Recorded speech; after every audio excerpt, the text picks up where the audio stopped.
ஒரு proper கதையோ screen பிளேயோ இல்லாத ஒரு படத்தை எப்படிடா இப்படி என்ஜாய் பண்ணுறீங்கன்னு தான் தோணுச்சு. இதெல்லாம் உண்மையாகவே அதிசயம்தான். ஆவேஷம் படத்தில் எனக்கு பிடிக்காத விஷயங்களை பற்றி சொல்ல போகிறேன்.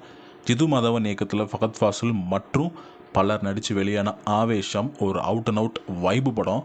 வைப் படம்னா வேற ஒன்றும் இல்லை. இந்த படத்தில் பெருசாக கதையோ ஒன்றுமே கிடையாது.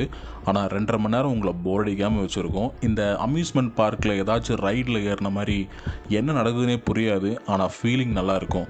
அந்த மாதிரி ஒரு அனுபவம் தான் படம் பார்த்தப்ப எனக்கு கிடச்சிது. ஜிது மாதவன் அவரோட ஃபஸ்ட்டு படம் ரோமாஞ்சம் மாதிரியே இந்த படத்தையும் பெங்களூரில் தான் செட் பண்ணியிருக்காரு. பெங்களூருக்கு படிக்க வர 3 கேரளா பசங்களுக்கு ரேகிங் மூலமாக ஒரு பெரிய பிரச்சனை நடக்குது. அதுக்கு பழி வாங்கறதுக்கு லோக்கல் சப்போர்ட்டில் யாரையாச்சும் நம்ம தெரிஞ்சு வச்சுருக்கணுன்ட்டு அங்கே இருக்கிற ஃபேமஸான ரவுடிங்க கிட்ட ஃப்ரெண்ட்ஸாக ட்ரை பண்ணுறாங்க. அந்த டைமில் மீட் பண்ணுறவர் தான் த டான் ரங்கா. ரங்காவை மீட் பண்ணதுலேருந்து பசங்க லைஃப் ரொம்ப ஜாலியாக போகுது. எதுக்கு பெங்களூருக்கு வந்தோன்னே தெரியாமல் உல்லாசமாக என்ஜாய் பண்ணுறாங்க.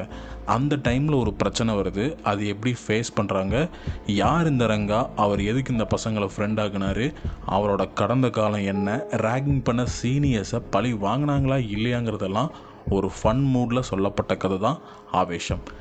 எனக்கு படத்தில் ரொம்ப பிடிச்சது ஆக்ஷன் சீக்வன்சஸ் ப்ராப்பராக கொரியோகிராஃப் பண்ணி நிறைய சர்ப்ரைஸ் எலிமெண்ட்ஸை ஆட் பண்ணி இது வரைக்கும் பார்க்காத ஒரு ஸ்டண்ட் சீக்வன்ஸஸை காமிச்சிருக்காங்க. இந்த மாதிரி ஸ்டண்ட் சீக்வன்ஸஸை கண்டிப்பாக ரீசெண்ட் டைம்ஸில் பார்த்துருக்க மாட்டீங்க. காமெடி சீரியஸ்னு 2 எமோஷன்ஸையும் பேலன்ஸ் பண்ண வச்சதெல்லாம் ரொம்ப ப்ரில்லியண்ட்டாக இருந்துச்சு. ஃபகத் ஃபாசிலுங்க ஒரு படத்தையே தூக்கி நிறுத்துறது இது புதுசு கிடையாது. ஆனால் இந்த அளவுக்கு ஹைப் ஏற்ற வச்சு மக்களை தியேட்டருக்கு கூட்டிகிட்டு வர்ற அளவுக்கு ஒரு கமர்ஷியல் மார்க்கெட் ஃபகதுக்கு இருக்குங்கிறது இந்த படம் மூலமாக தெரிஞ்சிருச்சு.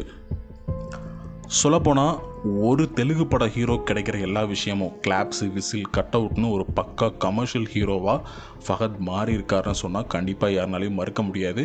ஆனால் படத்தில் இந்த கேரக்டர் எப்படிப்பட்டவருங்கிறதெல்லாம் சர்ப்ரைஸாக இருக்கிறது better.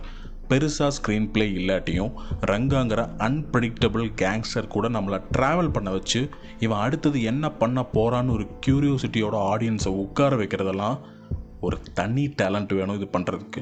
Fahadh and director Jitu combo இதை சூப்பராக ஹேண்டில் பண்ணி இந்த கேரக்டரை அட்டகாசமாக டிசைன் பண்ணியிருக்காங்க.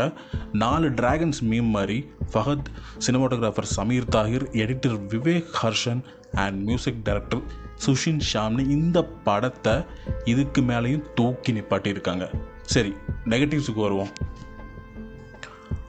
படம் சில இடங்களில் ரொம்பவே போர் அடிக்குது. அதுலேயும் ரோமாஞ்சம் பார்த்துட்டு எக்ஸ்பெக்ட் பண்ணிட்டு வர ஆடியன்ஸுக்கு கண்டிப்பாக எங்கடா காமெடின்னு நிறைய இடங்களில் ஃபீல் ஆக சான்ஸ் இருக்குது. கொஞ்சம் மொக்கையாக போகுதோங்கிற சந்தேகம் வந்தாலும் ஆச்சரியப்படுறதுக்குல. ஆஷிஷ் வித்யார்த்திக்கெல்லாம் ஒரு சீன் மட்டும் கொடுத்தது ரொம்ப அநியாயமாக பட்டுச்சு. ஒரு பாயிண்ட்டுக்கு மேலே படம் கொஞ்சம் ஜவ்வு மாதிரி இழுக்குதோ, இல்லை பரவாயில்ல இதுக்கு மேலே நல்லா தான் இருக்குன்னு நம்மளை நாமே சமாதானம் பண்ணுற மாதிரி சிச்சுவேஷன்ஸும் இருந்துச்சு. ஆனால் கடைசி ஒரு 1/2 மணி நேரம் படத்தோட ட்ராக் மாதிரி இன்னும் கொஞ்சம் த்ரில்லிங்கான விஷயங்களை கொண்டு வந்து கிளைமேக்ஸில் இந்த ஒரிஜினல் ரங்காவை ரிவீல் பண்ண சீன்ஸ், அந்த ஸ்டண்ட் சீக்வன்சஸ் எல்லாமே வாவ். தியேட்டரில் ஒரு சுனாமி உருவாக்குறதுக்கு அந்த கிளைமேக்ஸே போதுமானது. மொத்தத்தில் லூப் ஹோல்ஸ், லாஜிக் எல்லாமே கண்டுபிடிக்காமல் கொஞ்ச நேரம் ஜாலியாக காருக்குள்ளே ஒரு ஹெவி மெட்டல் சாங் கேட்குற மாதிரி வைப் பண்ணிட்டு வரக்கூடிய படம் தான் ஆவேஷம். படத்தில் அனாவசிய மெசேஜ் இல்லை, கேரக்டராக இருக்குது, டீட்டெயிலிங்னு ஒரு கருமாந்திரமும் இல்லை, ஹீரோயினும் இல்லை.